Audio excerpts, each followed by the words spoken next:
Bonjour et bienvenue chez Aimer des petits cœurs. Alors, une fois de plus, je vous aime beaucoup et aujourd'hui, sans plus tarder, nous allons parler des droits des parents.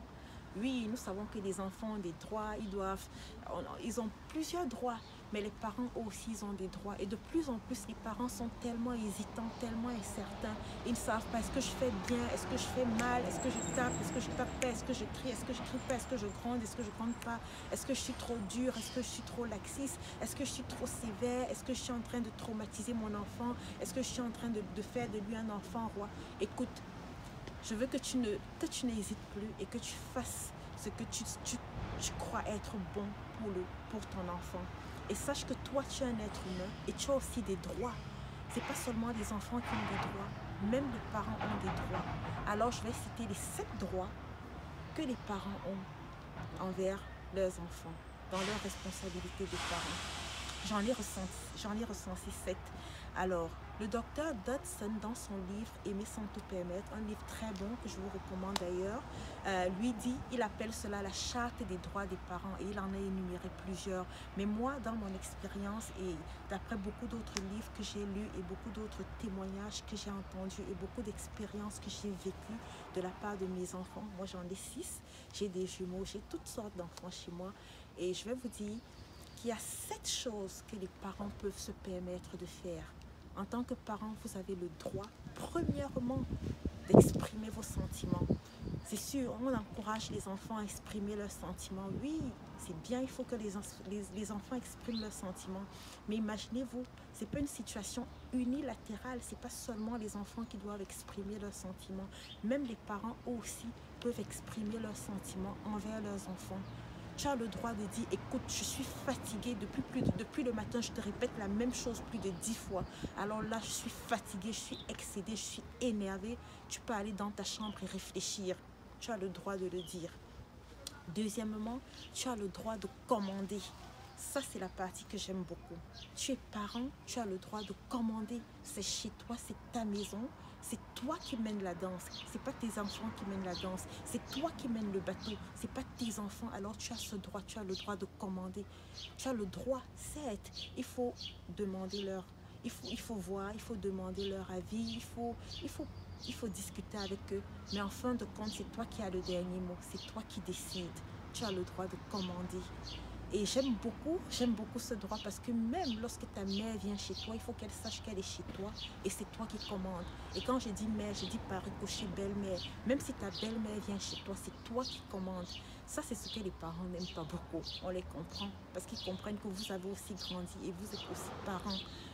Parfois, ils utilisent la manipulation, mais non, c'est vous qui commandez, c'est vous qui dirigez votre maison. Troisièmement, vous avez le droit de mettre votre mariage avant eux.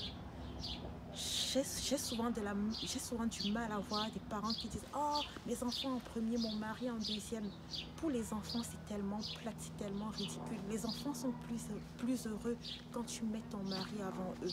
Quand tu mets ta femme avant eux, ils sont plus heureux. Et vous, les parents, qui dans la voiture, vous prenez vos enfants pour commencer à calomnier votre mère. « Oh, vous voyez ce que votre mère fait. C'est pas bon. » Parce que ces enfants-là ne vous aimeront pas plus. Ou alors, vous voyez ce que votre père fait. C'est pas bien, vous les traumatisez pour rien. Ils ne vous aimeront pas plus et ils ne détesteront pas leur mère ou leur père. Arrêtez de calomnier votre mari, votre femme devant les enfants. Ça ne sert à rien. Alors, quatrième, c'est que vous avez le droit de faire des erreurs. Vous avez le droit de faire les erreurs. Vous n'êtes pas parfaite. Vous connaissez le petit dessin animé Caillou? Chez moi à la maison, c'est moi le grand garçon. Nanana, je m'appelle Caillou. La mère à Caillou, elle est tellement parfaite.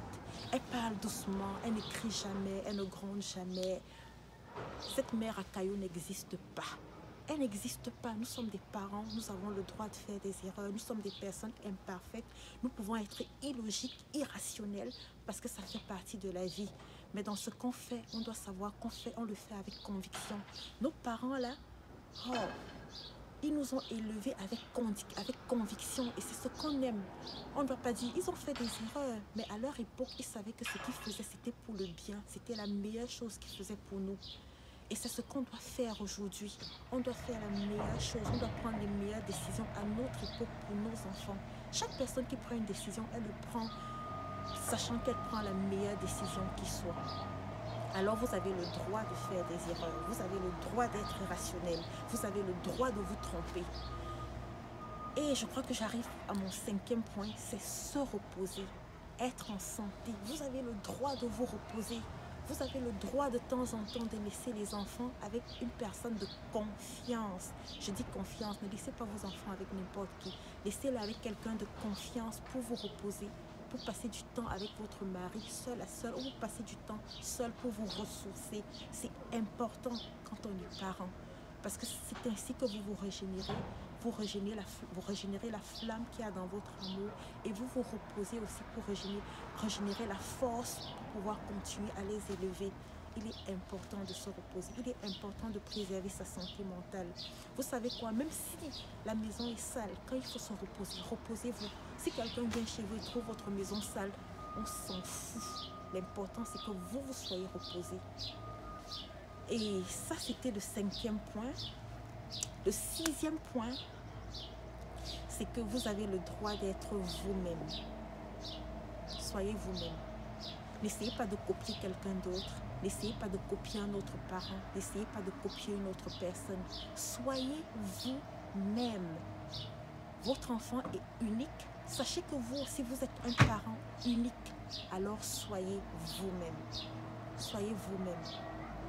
La constitution biologique de ton enfant n'est pas la même que celle d'un enfant d'autre. De même, toi, il y a des choses que tu peux supporter que quelqu'un d'autre ne peut pas supporter. Moi, je peux supporter les cris des enfants. Quand ils crient, je dis « Oh, quelle belle musique à mes oreilles !» Mais quelqu'un d'autre, non, « Oh, les cris m'énervent, il ne veut pas. » Donc, soyez vous-même avec vos enfants. Et le 7e et le dernier, c'est vous avez le droit d'avoir une vie professionnelle. Vous savez quoi? Quand vous dites « Oh non, moi j'ai tout abandonné pour me consacrer à l'éducation de mes enfants », une fois que vos enfants ont grandi, ils ne sont plus à la maison, tout votre rôle est fini. Et là, vous commencez à vous ennuyer. Vous allez tout le temps chez eux, continuer à les paterner ou à les materner. Non, laissez-les. Ayez votre occupation professionnelle à vous. Si vous décidez d'être femme au foyer, par exemple, alors c'est votre occupation, soyez-le. Mais sachez que vous avez le droit d'avoir une vie professionnelle. Si vous devez aller au travail ou faire un travail à temps partiel, c'est légitime, vous en avez le droit, ne vous sentez pas coupable. Ne croyez pas que vous êtes une maman indigne. Non, vous ne l'êtes pas. Vous savez quoi?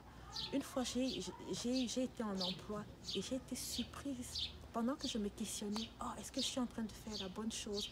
Ma fille, elle est venue me dire, maman, j'aime tellement ça te voir sortir, aller travailler. Parce que tu te fais belle, tu portes une belle robe avec une belle veste. J'aime tellement te voir aller travailler. Un jour, mon fils m'a dit, écoute maman, depuis que tu travailles, notre vie financière a tellement changé. Je suis fière de toi maman. Alors vous avez le droit d'avoir une vie professionnelle. Que Dieu vous bénisse, je vous aime beaucoup. Vous les parents, vous avez des droits, ne les oubliez pas. Vous n'avez pas que des devoirs et des obligations. Que Dieu vous bénisse abondamment et soyez le meilleur, soyez la meilleure qui que vous soyez. Faites tout ce que vous faites avec conviction.